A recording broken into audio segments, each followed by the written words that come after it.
and it's a long walk to the Bearden dressing room, not too.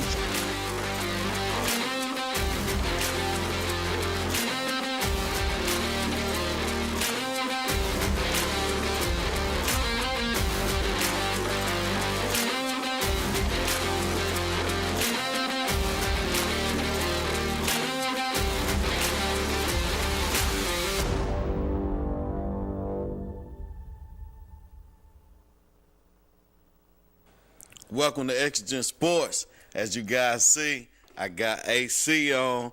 Go Mavs. We're going to hook them. Shout out to Coach Gillum and Coach Gary Terry. They sent me some more swag, and what can I say? I can appreciate that. I love the Maverick land. I love the Maverick land and everything that they do out there. Guys, another great show. I told you it's about that time. Media Day. Media Day interviews was amazing. We're excited to bring you all the interviews that we did. I think it was over 72 interviews I did. My arm was about to fall off. But an exciting day, a great event for the young student athletes and the coaches to talk about their teams, talk about what they want to do. So super excited for you to be able to watch the interviews that you may not have got to see. So great event there. But before we get started with that, the first thing I want to go to is our Priority 1 Athletics Bolo Player of the Week. Our Priority 1 Athletics Bolo Player of the Week is from Central, and she is a baller. Well, not only is she a baller, she is a real student athlete. And what can I say? Bella Collins. Bella Collins, congratulations for being our Priority 1 Athletics Bolo Player of the Week. Bella Collins, student athlete. Bella not only works hard on the field, she works hard in the classroom. She currently has a 4.3 GPA and is a stud in the middle infield. We love having Bella as our Bolo Player of the Week, as she is a brainiac, and go Bobcats. Shout out to Central Bobcats. They are just doing great things out there. Now I want to go to our Committed Player of the Week. Committed Player of the Week is from none other than Mavland. Go Mavs. Easton Beatty committed and signed today to go to Rome State. He's going to finish his academic and athletic career over there at Rome State. And we're super excited for Easton Beatty and all the things he's done. As a matter of fact, you stay tuned. We actually have him, I'm pretty sure, on one of these interviews. I got to meet Easton Beatty and talk to him. So congratulations to Mavland. Congratulations to Easton Beatty as our Committed Player of the Week. But I know what you're here for. Media Day. Media Day. Media Day interviews. Well, they're here, and they're ready. And we're going to start out with some of the players. What are they doing to work with the freshmen? Let's take it over right here, CJ.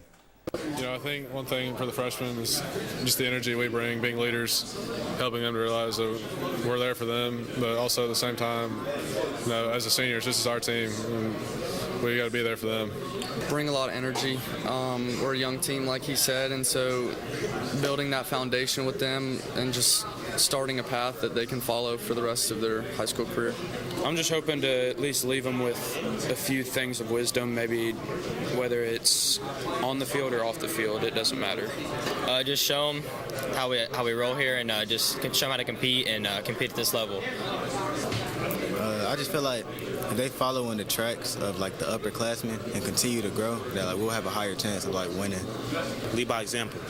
The only way you can lead is, well, there's multiple ways to lead, but my favorite way to lead is leading by example, setting a standard for the younger guys. So I showed them the pathway, I showed them the pathway, and they follow after me. So that's what I do. I like helping the freshmen because when I was a freshman, like a lot of people would help me, show me what to do, give me tips and stuff.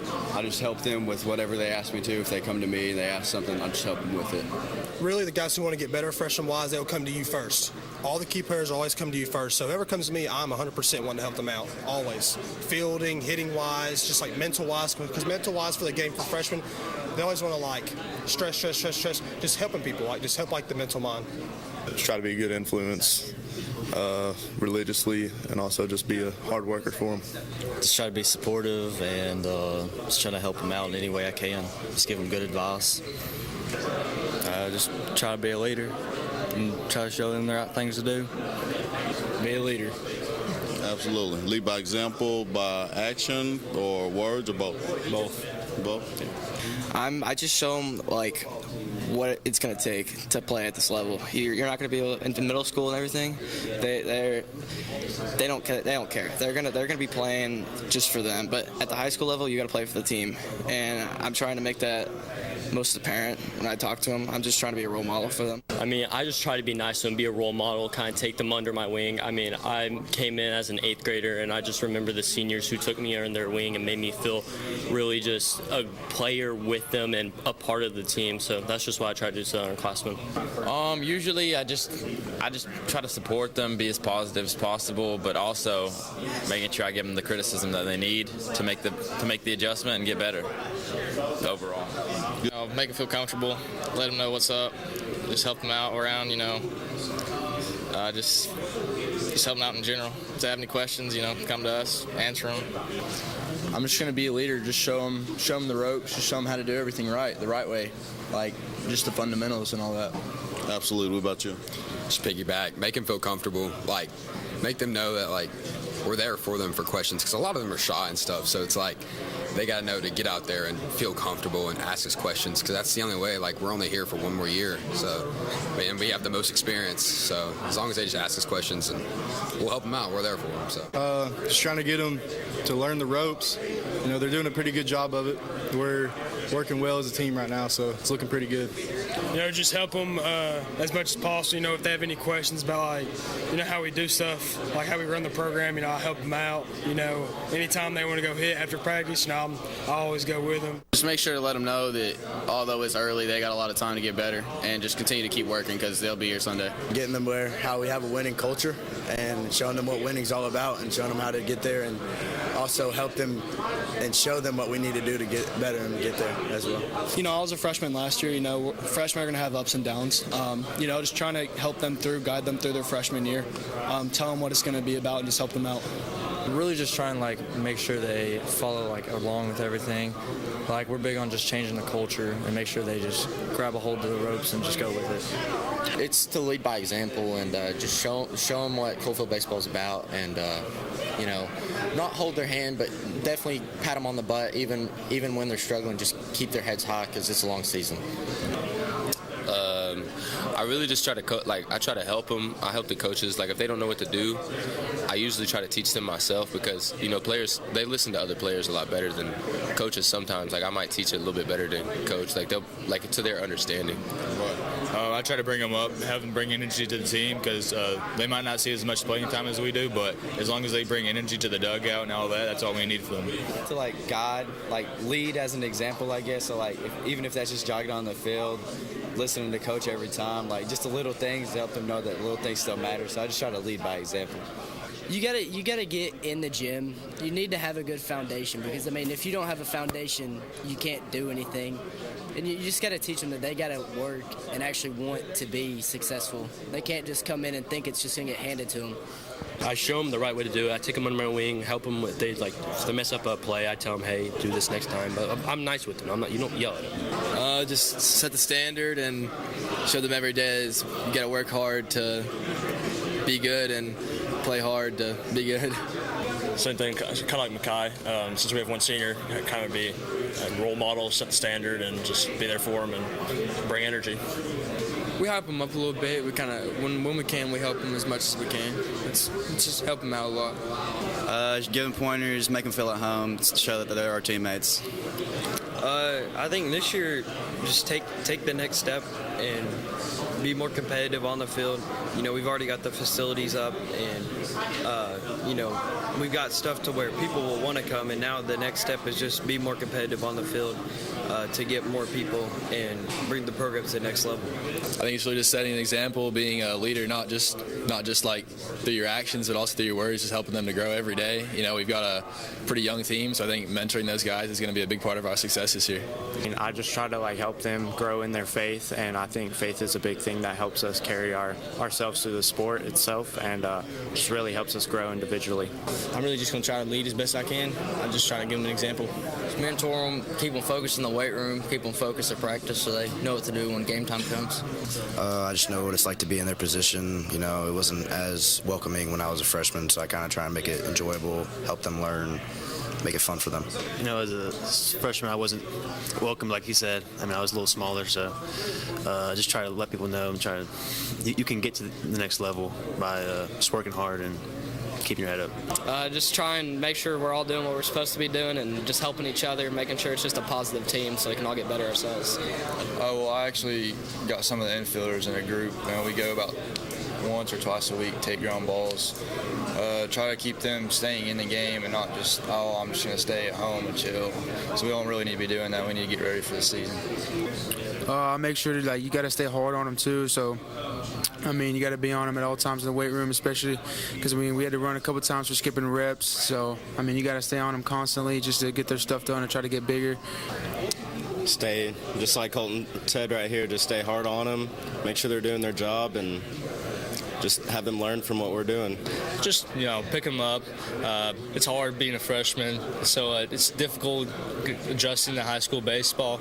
So just being that guy is kind of taking them under the wing and just telling them what I've learned over the past 4 years. Picking them up for sure.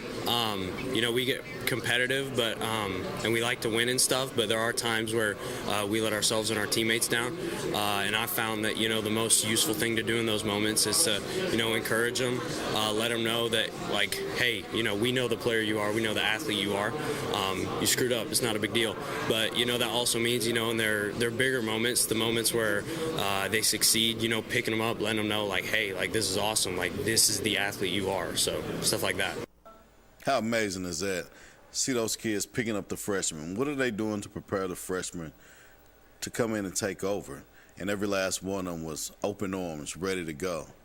I want to give you an update on the scores. It looks like Oak Ridge versus Bearden, 46-43. Oak Ridge leads. That's in the basketball tournaments. And then we also have Cofield leading Midway, 38-12. Those are the ladies playing. Excited for them. But I also got a chance to ask the coaches, what do they do to get the freshmen prepared? Well, it all starts with those two guys that you talked to right there. We take a lot of pride in our program with our leadership, trying to pull those guys along. We talk about, hey, if you're going to hit in the cage, call up a young guy. If you're going to take ground balls on the field, call up a young guy to come with you. And that way, just kind of the cycle. As I say to our players and our coaches are kind of like guardrails. On the interstate, if we can keep those guys in between the lanes, that's my job. The best teams are player-led, not coach-led. So if those guys can lead our team, I'm just there to kind of navigate and it's kind of make sure they stay between and not get off and not have a wreck or something like that. I'm just there to guide them. Well, I say, at AE, we have to play our freshmen. We're in a school, this year particularly, I got some guys coming in, two freshmen in particular, Namir Jackson and Jewels Houston. They're going to come in day one and be players for us. So I really don't have a time to wait for them. If you can play for us, you're going to touch the field day one. It's not JV, let me see how you look. No, if you can play, you're going to play. And so I think that's one of the great things about our program is that we're able to throw those young guys in the field early. And so you're talking about kids that's going to be 4-year starters for us by the time they hit their senior year. Get them in the weight room day one. Teach them the importance of how important that is. Just kind of instilling in the culture. And to be honest with you, we try to create a culture where, obviously, as the head coach, I do that, but we want those guys doing it. Our upperclassmen are taking the role. Well, there's a lot. I think the speed of the game, and that's for any sport. When you go from middle school to high school, the number one thing you see is the speed. So we're going to struggle early. The freshmen struggle early. That's their mindset. Is they don't struggle a lot in middle school. They're the best players on the field, and when they get to the high school, they're not that anymore. So I think mentally we try to prepare them for failure's going to happen. How do you respond to that failure? And from there, they just got to show up to work every single day. And so far we've got probably 2 or 3 freshmen that's playing varsity for us right now, and they showed up every single day. Well, we start by what our expectations are at school. You're a leader, People are looking at you. If you can lead in the classroom, you can lead on the field. So you got to get it straightened away there and make them understand that that's the priority. And then you get to play baseball. So we try to make sure that they're learning from our juniors and seniors, know what the expectations are, understand that, hey, your expectations raise a lot between middle school and high school. And as much as we'll give you a leeway and give you a little leash there if you can handle it. I think from the start you got to make sure they know that they belong, they're welcomed, and they fit in with the team. And as soon as they start feel like they belong, they fit in, they're where they're supposed to be. We try to let our upperclassmen really be the ones who show how to do things and lead the way. But then just spending intentional time with them and just letting them know that you care about them is really the first step in trying to develop them. Well, this year I've got a large group of freshmen. I think I have about 7 or 8 freshmen, and some of them can contribute to our team this year. Well, the freshmen that come in see right away that we have a culture, and everybody's expected to be a part of that culture, and that's a big learning experience a lot of times for the freshmen coming in. But if you have good leadership and your seniors are leaders and your coaches are doing what they're supposed to do, then the freshmen catch on pretty quick to the culture, and they just kind of blend in and start to grow. One good thing about Eagleton is we're a 6 through 12 school. So our middle school practices every day with our varsity. So this is the first year we've had seniors. So what our 6th graders see our juniors and seniors do, by the time they get to the 8th and 9th grade, they're ready. And that is one of the biggest things that attracted me to starting the program at Eagleton is we're 6 through 12. And I really believe having those young bucks with us all the time is going to speed up the process to get us where we need to be when it's time to be there. And I think having our middle school see our high school practice and be with me every day, they're ready when they're freshmen. So that's the biggest thing that I would say.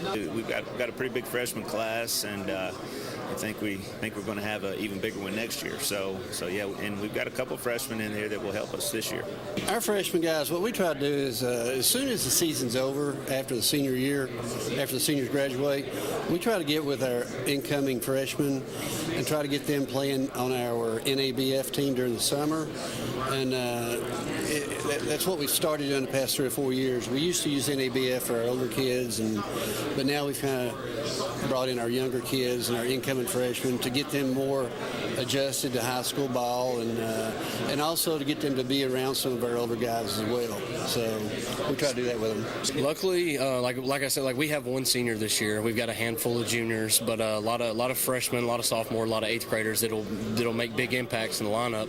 Luckily, like some of these guys here, they've been starters for us for years. Mason Pike has been a starter since he was a freshman. So those guys know the standard. They know how all that goes and what path we got to go down to get to where we want to go. So it's good having those guys to help lead the way and set that bar for us. So it's not just always coming from me and the other coaches, because as we all know, a team-led, a player-led team is always a bigger impact. So the biggest thing for me is that at first it's got to be the physicality.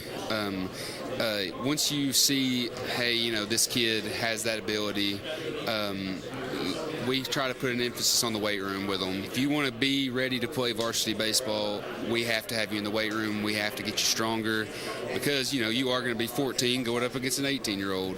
Them understanding you have the talent, but you're probably not going to be ready, but you're going to be out there, and you have to have that confidence that you can do it. We trust you. That's why you're out there. Keeping them confident, not letting them get down on themselves, and still growing is the most important thing to me. So for freshmen, obviously there's the 2 aspects of it. Physically, they got to develop and get stronger, and part of that is just time and nature, but part of that is being in the weight room and learning explosive movements and doing mobility work and things that they probably have not done in the past. And then the other preparation is mentally. The speed of the game is going to be very different. Even guys that are talented guys that have played at high levels, you're playing against high level at your age, and now you're playing 18-year-olds. So we try to put them in situations before the season starts where it is moving learning fast in situations where it's okay to fail, so that we can, all right, here's what happened, here's how we got to fix it. On day one, they've got to understand the off season is where everything happens. When it becomes the weight room, get bigger, faster, stronger. Learning the routine of things, like we talked about with our seniors here, just having them, help them, lead them along the way of what they've been through the last 2 or 3 years. But that's detrimental. Learning the basics when we're, doing defensive work or the offensive side of things. Just learning from the older guys and seeing a lot of things, being a visual learner, and I think that's a huge aspect going forward for our young players. I put more focus, on the JV schedule. Not more focus, even focus. We play a ton of JV games. I host the ATCBA JV tournament at Carnes. So for younger development, we got 2 teams. So when we do our district games, we're playing 5 and 7. Everybody's getting in. So both teams are playing, freshmen and JV. Hosting the ATCBA JV tournament's huge. Our guys get 5 games that week to just play. So on a normal year, our JV guys are going to get anywhere between 25 and 30 games as well. So we put a lot of emphasis on development just through playing, get them out there, let them be seen, let them play together, letting them mesh. So younger development for us has been huge the last 2 years because we have a young team. Got a ton of freshmen, got a ton of sophomores. So having to put emphasis on that's been a big pillar of our program. I think the first thing that we look at is what do they know coming in. A lot of our younger players have to adjust to the pickup on the speed of the game, which affects the level of understanding they have on baseball IQ. So we're trying to teach as much as we can. And luckily, we've got a good core group of older guys that have been through the ringer for many years that can help be an extension of the coaching staff during that time frame. So we actually have 8th graders that play for us as well because we're all on one campus. So our biggest thing is with the young guys, we want to get them acclimated to the speed of high school baseball.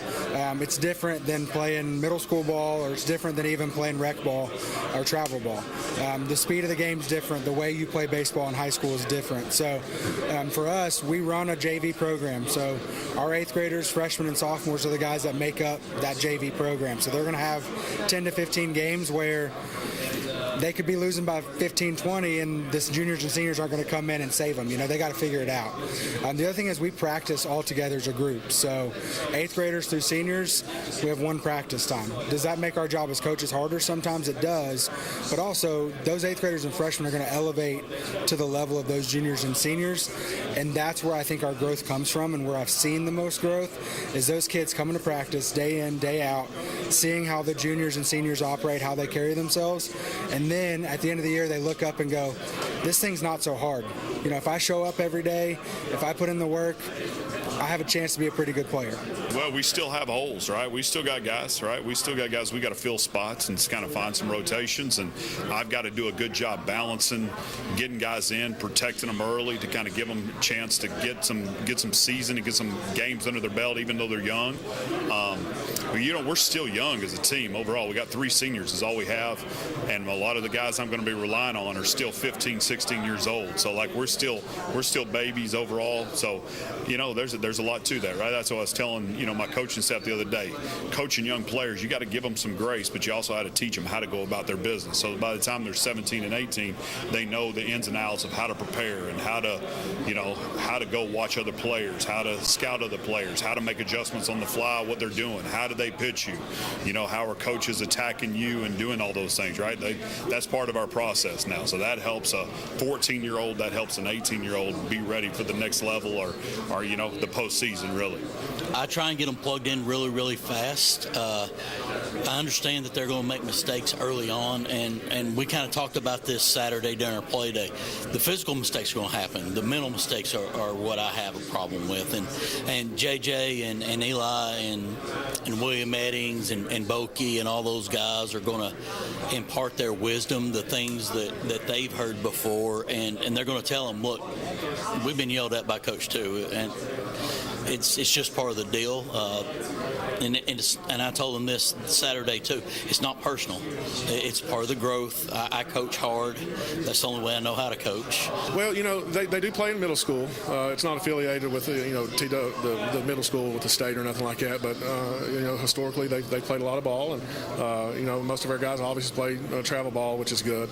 But when they get here, it's a big change for them. But the freshman group this year, they've adapted real well, and I've got some good young kids that's going to be helping us in the future for sure. Yeah, I think it is just getting them used to the program early on.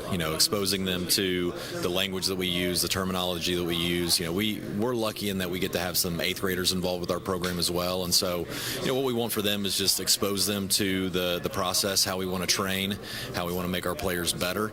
And then so when they get into their later years, when they're playing and having an impact in the program, there's nothing that they're unfamiliar with. There's nothing that scares them, and they're just excited to have the opportunity to play. So for us, it's about just getting them out there, getting them involved, getting them around the older guys, because they do a fantastic job of leading and showing them the way that we do things.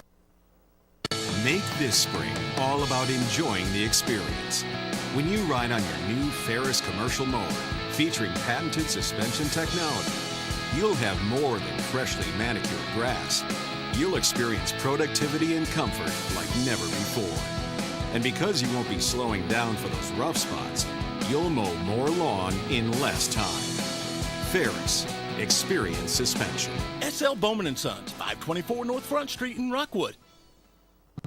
Every woman deserves compassionate, quality care, no matter her income. The free medical clinic provides free, comprehensive women's health, including mammograms, annual physicals, and pap smears, and includes an entire suite of primary and preventative care services, all at no charge. The free medical clinic is providing peace of mind to the women who make our homes and businesses work. We keep you healthy. Go to fmcor.org. Because every woman deserves peace of mind knowing she has the medical care she needs, even if she can't afford it. fmcor.org. Feeling overwhelmed with your business finances? At P&L Business Services, we handle all your bookkeeping, payroll, and tax needs. From federal tax returns to QuickBooks training, we've got you covered. With over 25 years of experience, we provide customized packages to fit your business. Focus on what you love most, building your business. Let us take care of the rest. Call 865-294-4792. P&L Business Services, empowering you to grow your business. Commercial Metals Company is still a locally operated company that's serving the people of East Tennessee with convenient hours of operation. Commercial Metals buys all types of scrap metal. Nothing is too big or too small. Still have that old clunker sitting around? We've been buying them for years. Commercial Metals are specialists in commercial scrap. We have what it takes to get any size job done. Commercial Metals encourages you to recycle responsibly. Scrap with only licensed dealers. Member of the TSRA and the ISRI. Commercial Metals Company. Turn that scrap into cash. Welcome back, guys. How about those interviews? We also have some more interviews. I want to give you an update. I know a score for Oak Ridge Lady Wildcats versus Bearden. It is 53-51 with 30 seconds to go in the game. Very tight game. So, guys, that's the update for the basketball. While we was there at Media Day, I had a lot of questions, interviewed a lot of people. And I want to know who wants to take it to the next level. This is some of the answers we got from the players. Yes, sir. I'm committed to Roan State. Yes, sir. I'm currently committed to Roan State. Man, I love Coach Cam. Coach Cam, he's really helped me a lot. The way my visit went, it was actually really cool. So went there, got a tour facility, and actually the players got to walk you around. So you got to meet some of the players and stuff. So that was like really cool, and he's just a really good guy. Hoping for a good season, hoping to play at the next level, yes, sir. Yes, I'm going to Cleveland State. Congratulations. Thank you. How'd you make that decision? Over the summer, they contacted me, and it just felt right. It seemed like they needed me to be on the staff, so I got there, going to camp, and just told the school, and it looked like they wanted me, so just made a decision from there. Yes, sir. I'm committed to Milligan University. Congratulations. Thank you very much. How'd you make the decision? Just for me, the location and also I want to go into engineering, and their program they have there for that was really good. So just being able to balance the two was big for me. Right now, I have an offer from Bryan College. I really like the place, but I'm undecided. I want to see what God wants from me, so I'm weighing in all my options. And it's my understanding that you're committed to go to Carson-Newman? Yes, sir. Yes, sir, I am. How did you make that decision? Well, it was honestly tough because, going to Fulton, we get free tuition at UT. And it was hard to pass that up, but, I love the game too much to stop playing right now. Yes, sir. I'm signed at Davidson College in North Carolina. Congratulations. Thank you. What helped you make that decision? Just prayed about it a lot, and considered all of the different things that different colleges offer and decided to make the decision last year. Yes, I could. I could see myself playing at the next level, yeah. If you can play for anybody, who would it be? Probably UT. I'd like to play for UT, just be close to home. You see yourself playing at the next level? Yes, sir. Are you committed? Yes, sir. Who are you committed to? University of Tennessee. Congratulations, kid. Thank you. How'd you make that decision? It was pretty tough. Just a hometown kid, and it was just kind of my dream school ever since I was born, so just felt like home to me. You see yourself playing at the next level? Yes, sir. Are you committed? Yes, sir. I'm going to Tennessee Tech. Congratulations. Thank you. How'd you make that decision? I went on a visit. I love the coaches. I love the environment right there. It felt like a great team. Everyone loves each other. It felt like a great place for me. Do you see yourself playing at the next level? Time will tell. Time will tell. I hope. That's the plan. Do you see yourself playing at the next level? Possibly. If you could play for any team, what would it be? Who would it be? Alabama. Alabama. Do you have any offers now? I have one. You see yourself playing at the next level? Yes, sir. I'm committed to play at the Citadel. Congratulations. Thank you. How'd you make that decision? I really like the location. It's in Charleston, South Carolina. And at the time, had a great connection with the coaches, and I just felt like that's where I wanted to be. Possibly. If the Lord opened the door, then I'd possibly play at the next level, but for the most part, probably not. What would you be doing if you wasn't playing baseball? Pastoral ministry. So I hope so. Yeah, if it's the right place, if it's ultimately where God wants me and needs me to be, then yeah, I'm all for it. Would it be basketball or baseball? Or do you play football as well? I don't play football. I play basketball and baseball. It'd most likely be baseball out of the two. So I know two or three people that got drafted straight out of high school. Do you see anybody going to the MLB straight out of high school? Yeah, I think I got one right to my left. I don't know, though. Amazing. Do you have any plans to play at the next level? Yes, sir. I'm going to Milligan University to play baseball, so. You were already committed? Yes, sir. Congratulations to that commitment. How'd you make that decision? I went to a few places. It was a nice place, nice coaches, and they seemed like they truly cared about me as a player and as a person, so that's where I decided to go. Well, I see some orange ice on you. Are you a fan of Tennessee, or what's that for? Nah, I'm going to Tennessee. You're committed to Tennessee? Yes, sir. How'd you make that decision? I just sat down with my family, and I went to LSU and everything else, and then, I just felt right, and it felt like I needed to be here. So I just sat down with my dad and talked about it, and that's when we made the decision. Well, I've talked about is Oak Ridge has a history of getting people going straight to the MLB. Have you heard any words of that for you? Yeah, right now I'm supposed to go early second, late second round. So I'm trying to get it to first, but after that, I don't know. Would that change your plans to going to college? If I can get it to first, then maybe. But if it's still second, I'm going to college. That's what I'm hoping to do. I think I can. I need to work a little bit harder at it, but that's the dream. Yes, sir. If you can go to any school, which would it be? I would have to say Tennessee. I'm not quite that good, but that'd be my dream school. Yes, sir, I do. I'm actually committed to Tennessee Westland. Congratulations on that commitment. Appreciate it. Thank you. How'd you make that decision? It wasn't that hard of a decision. It's pretty close to Sweetwater. And just talked to my family, and they're a really good school. They're really good NAIA school, and they always in this national championship, so it was a pretty easy decision. You never know. I'm taking one moment at a time this season, just trying to enjoy every moment and see what happens. That's the goal right now. Like Asher said, I'm just taking it one day at a time, one moment. Just if it happens, it happens. Just try and get to the next level, grinding it out every day. What a special opportunity. All those kids that are committed and those that are thinking about going to the next level, this is what Exigent Sports is about. We want to talk to the student athletes and give them insight, the parents, the players. What's it take to bridge the gap between greatness and a dream? And speaking of bridge the gap, I ask about what's it going to take to bridge the gap. These guys know they can come to me with anything. We talk a lot about recruiting. I bring them in. We talk to our counselors about making sure their grades are where they need to be, make sure their ACT scores are where they need to be. we talk about emails, what their email should look like if they want to email a coach, how they should reach out to them. They know I'm going to go to bat for them, but it means a lot if those guys can type up an email and it sound really, really good and send it to that coach. Know they're vested in there. Hey, if I want to go to Carson Newman and Carson Newman's got my major, I want to maybe put that in my email. Hey, I love your education program because you got this. That coach is going to look at him and say, okay, this guy's done his homework. So we talk a lot about that, and we've got some guys that are going to get some opportunities at the next level. I got a few more seniors that are going to, by the time the year's over with, they're going to get. We may have 5 or 6 guys out of this class to be able to go play at the next level. So I think that alone shows our young guys coming in, these freshmen and sophomores, it's possible. There is somewhere for me to play if I really want to play. First off, I always tell the kids that you guys are student athletes, so you got to be a student first before any of that other stuff can come. Really then just talking to them about their goals. What do they see for themselves in the future?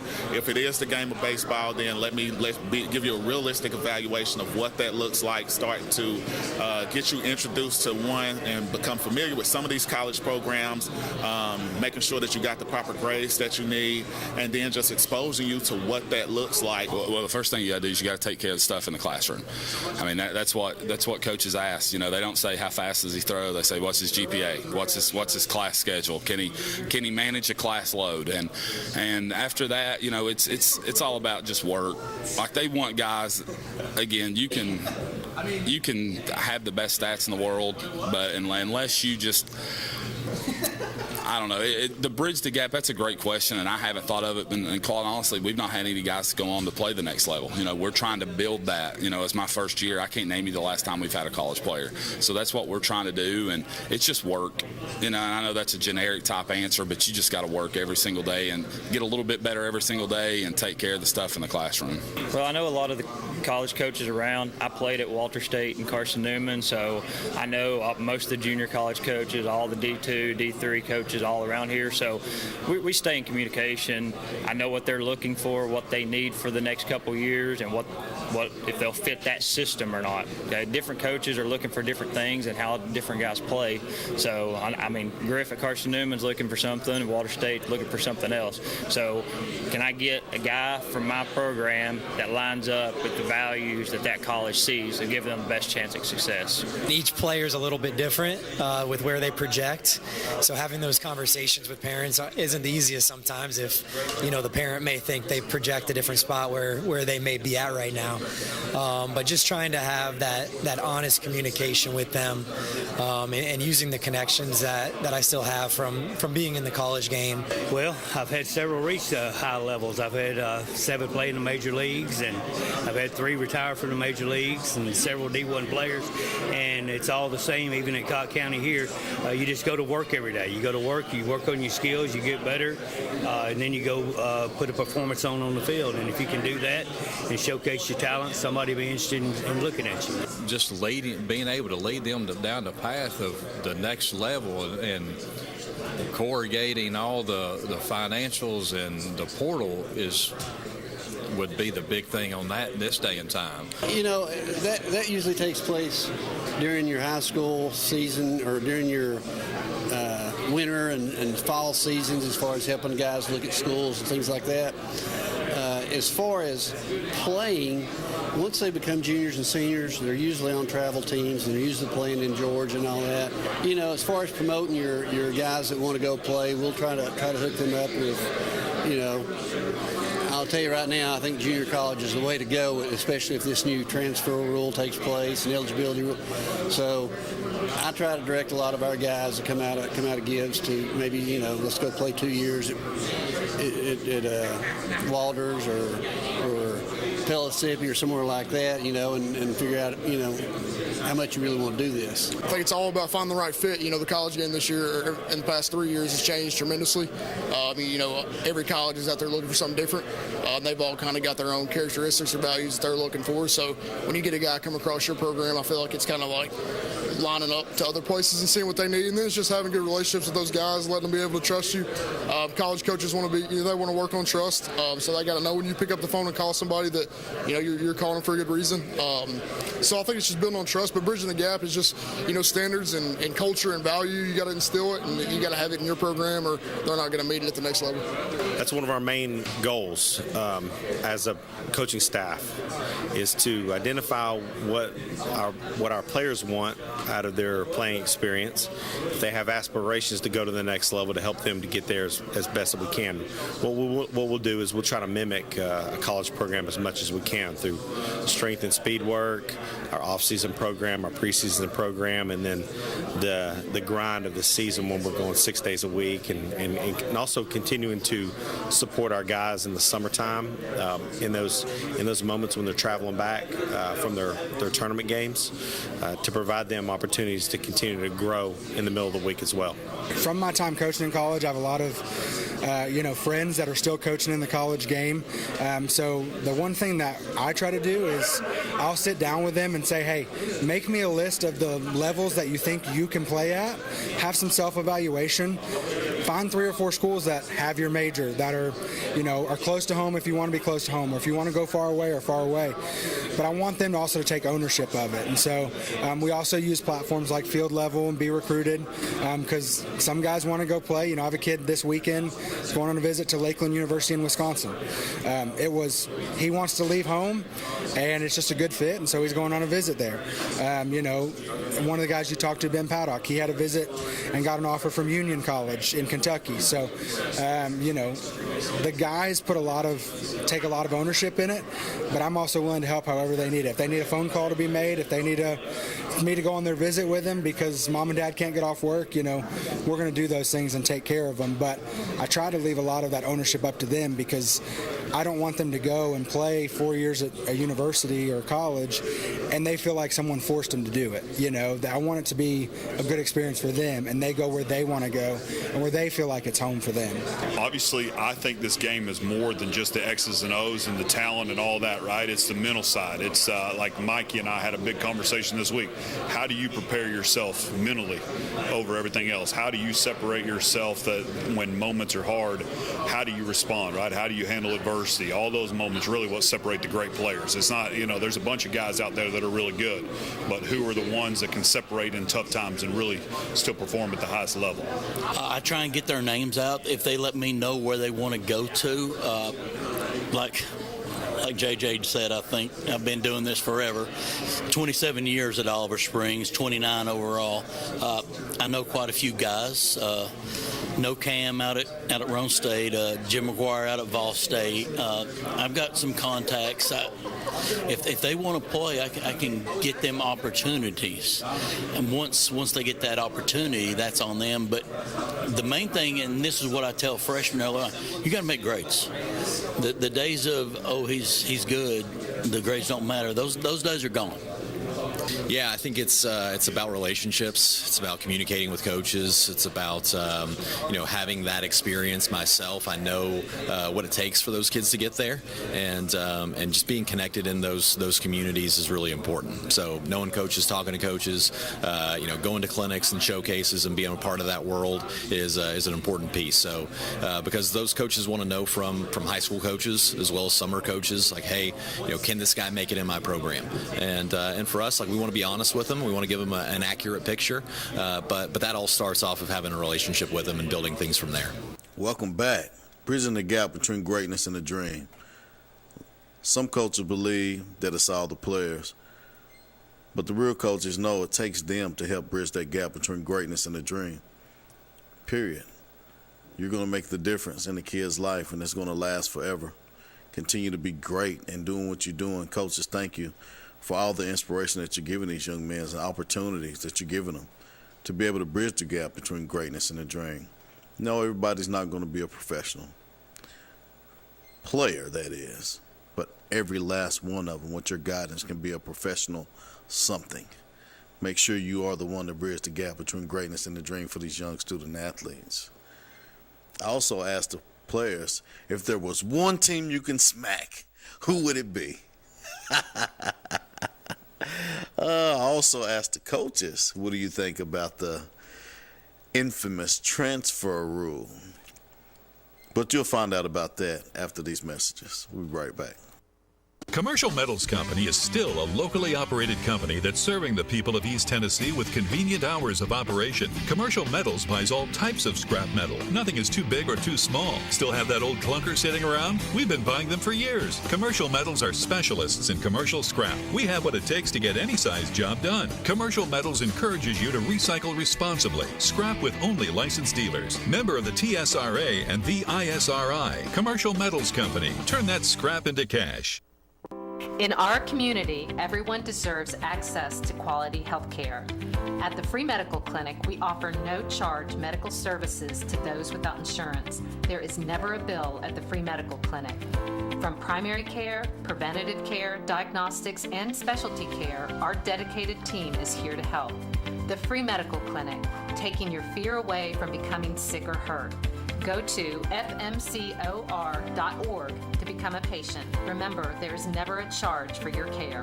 fmcor.org. Feeling overwhelmed with your business finances? At P&L Business Services, we handle all your bookkeeping, payroll, and tax needs. From federal tax returns to QuickBooks training, we've got you covered. With over 25 years of experience, we provide customized packages to fit your business. Focus on what you love most, building your business. Let us take care of the rest. Call 865-294-4792. P&L Business Services, empowering you to grow your business. Exigent Sports. Hey, go ahead and make someone aware. Please share. As we talked about, I asked these players, who do you want to smack right now? But before we get to that, let's talk about the infamous transfer rule. I think it's coming. I do. I think it's the way college sports in general, not just college football, college baseball. You're seeing the effects of it. I think it does affect a little bit of high school sports. I know we went to Florida this past season, and one of the coaches there were telling me they can play basketball, then they can move to baseball and play for another school in the same exact year. Don't even have to move schools. I hope it doesn't come to that. Hopefully they have to make a change in residence, and something like that. Your better programs, the Farragut's of the world, they're going to get their guys. They're going to come just because of the talent they've got and the championships they've got. We've had a couple transfers come in. Luckily for us, they've done it the right way. They've moved in. We had a kid from Colorado coming in this year that's kind of fallen in our lap, who's got a lot of experience. So I think it's coming down the road. I just hope that they do it the right way. I'm a community guy. I believe in, really going where you're zoned to help build your community, help build that school. If some of the best talent, if some of the best scholars continue to leave their neighborhood, especially if you feel like those schools are failing, then it's never going to get to that point that it needs to be at, because those grades that can really help shift the needle, they're not there. They're going to those thriving schools. And so somebody has to be that one that says, you know what, I'm going to stay. I want to do this for my community. I want to do this for my school. And it also lets those kids that's coming up behind them know, like, hey, I can go to this school and be successful. How do you feel about the transfer rule at the high school level? No. I mean, I'm probably in the minority with it, but, I feel like if I can take another job in Clinton, they should be able to maybe, if it's not the right fit for them, again, I'm probably in the minority with that, but, I don't want a kid to have to stay at a school that they don't want to be at. And, and again, I think there's got to be some limitations. There's got to be some rules. We can't have the Wild West out here where they're transferring 4 times in 4 years, but I don't have a problem with a one-time transfer, and as a parent of a kid, I've got an 11-year-old. Like, if I put my kid to a school and it's not working out, you only got 4 years to play high school sports. So I think they should be able to, at least one-time transfer and go out and play where they need to play. Well, I don't know yet. I'm not really for it. We're a smaller school for Knox County, so it's going to be hard for us in the corner of the county, just us personally, to get many to come out there. There's not many jobs. Most of our people travel to West Knoxville for jobs, so we're kind of against it right now. I'm just not.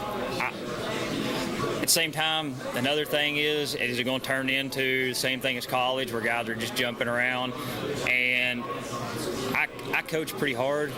Are you going to say, well, no, I don't want to be coached. I just want to be told that I can just go play and jump somewhere else as soon as it gets hard. Okay, that's part of baseball or any sport. When it gets hard, okay, now I need to work harder. I need to grind a little more. Not, I need to fold up and go somewhere else where I can just walk on the field. I'm perfectly fine with the one-time transfer rule. I think if you do the one-time transfer rule, it would help eliminate some of the behind-the-scenes stuff that people may be doing, and I think it would give an advantage to the programs who have some stability and have coaches who are doing things the right way. So I'm all for it. Well, my opinion on the transfer rule is going to be, if that's what they're going to do, that's what we're going to go with. I really don't have a strong opinion on it. Well, I've always felt like, in my 35 years of coaches, if you don't want to play for me and you want to go somewhere else, then I think that's okay, because not everybody gets along with everybody. And I think the number one thing we have to do is the kids, we have to look out for them and what they want and what they need. And if I'm not providing that, I think the opportunity is somewhere else, then I think they should have that right to do that. I see both sides. I have, and it's one of those, and this may strike a chord with some people, but I'm in public education, and I think it's going to hurt the public side, and I think it's going to enable the private side.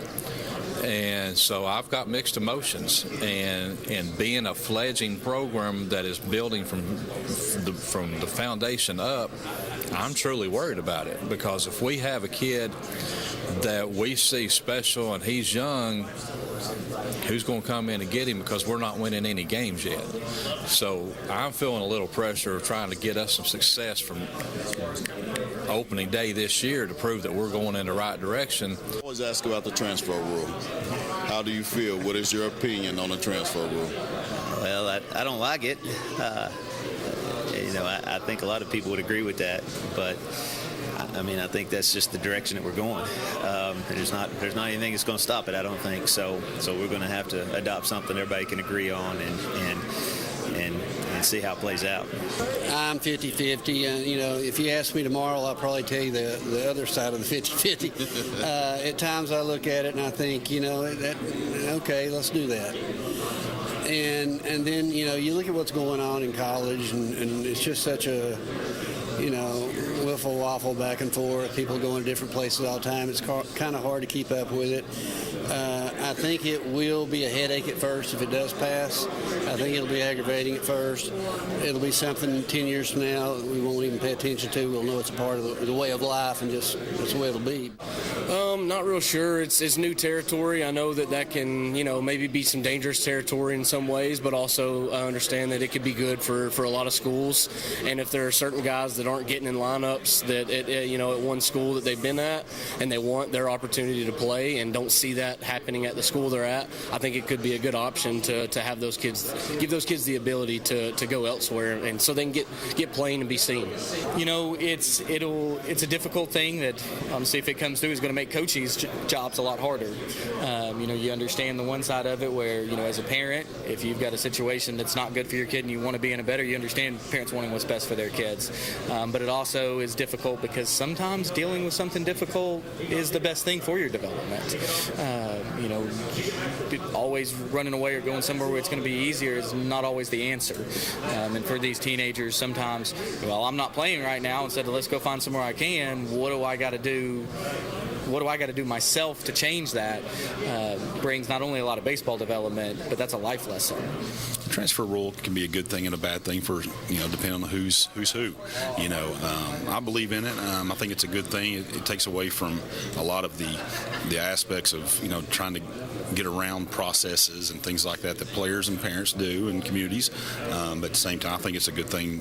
The overall perspective of things can be a good thing. 50-50 for me. I can see benefit, but I can definitely see negative side of things. I think in high school it has no business. College level, all to your own. But for high schools, I think there's some importance to finding gritty athletes that want to stay and work. So I think it's think it's important that they see challenges early on in life and if figure out a way to work through it. So I think transfer portal in high school is unneeded at this time, but if it happens, we'll figure out a way to work through it. It's a love-hate relationship, I think. I think that, for some kids, it makes sense to have that based off of their experience. As long as they're doing it for the right reason, I think, ultimately.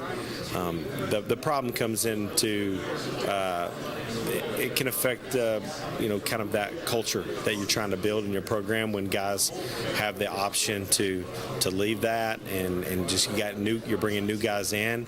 I think that could be some challenges there to maintain culture within your program and have your guys stay connected as a core group. I think if it's used the right way, I think it's not a bad thing for high schoolers.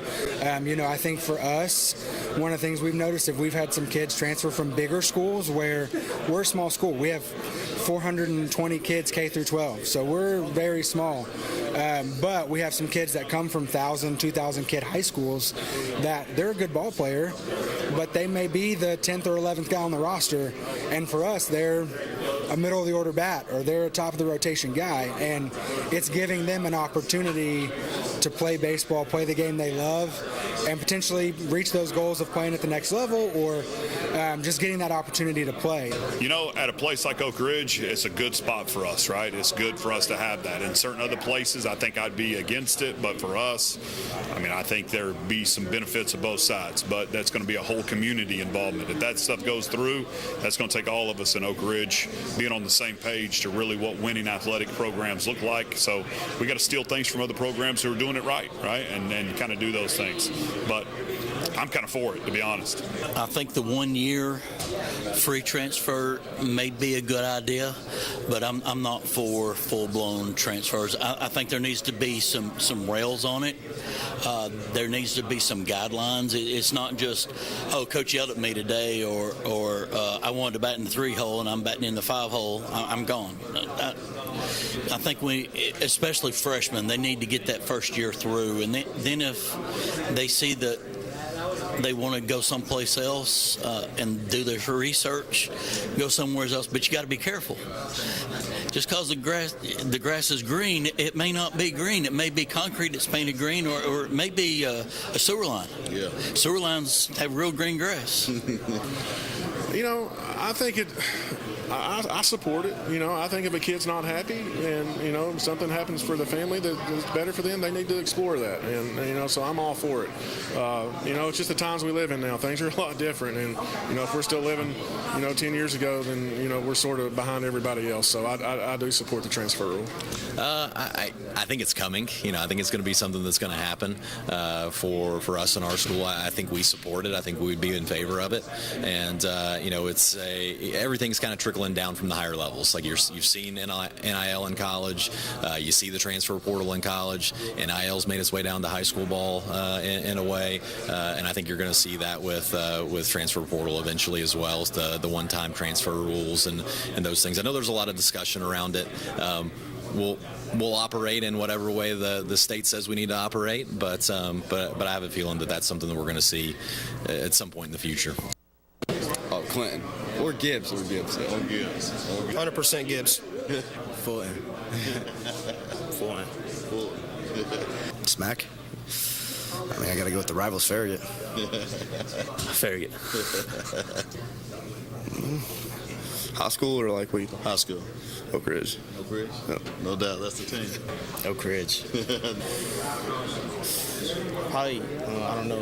Probably Seymour. Seymour? Yeah, probably Seymour. All right. Gibbs or Seymour? Gibbs or Seymour. Like high school or college? High school. Oh, high school, Oak Ridge, 100%. Got you. Definitely Oak Ridge. Yes, sir. They got us last year. We got them the year before. We're going to get them this year. I ain't got a team. I just want back to the state tournament. That's my goal. Get back to the state tournament and have a chance to win it. So, one team we could smack. Definitely Seymour. Definitely Northview. I'm going to have to go with Northview, too. Northview. We could smack? GP. I'll say Austin East. Yeah. They're here today. I seen them. Yeah. I seen them over there. Anderson County. Anderson County. Like high school? Yeah. CAK. Wow. It's team or school rival. Yeah. District team. CAK. Same thing, rival. Yes, sir. Yeah. Cool. Probably Greenville. Greenville. Tell me why. Just, I don't know. Just that team? Yeah, just that team. Smack any team? Any team. It'd have to be Powell. I'm sorry. It'd have to be Powell. Yeah. Probably Oak Ridge. They're our hardest opponent so far. I love them. Farragut. Just like Colton said right here, Farragut. Halls. We want them. Halls. Definitely Halls. Yeah. Farragut. Probably Farragut. I was told not to call any teams in particular, so I'm going to hold my tongue on that one. Okay. So I'm going to reverb the question. If there was one team you would be excited to play this year, who would it be? Oh, excited?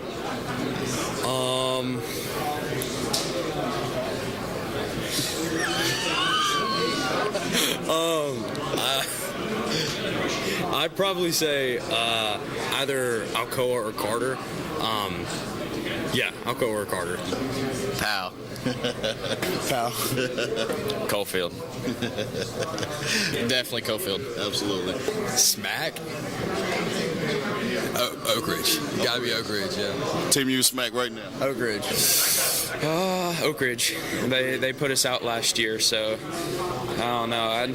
I'm just hoping we get a chance to play them again. Great team and great competition, which I love. Other than Oak Ridge, I'd have to say Morristown West. McMinn Central. Either McMinn Central or Loudon Redskins. Catholic. I gotta agree with my teammate Asher. Catholic. Yep.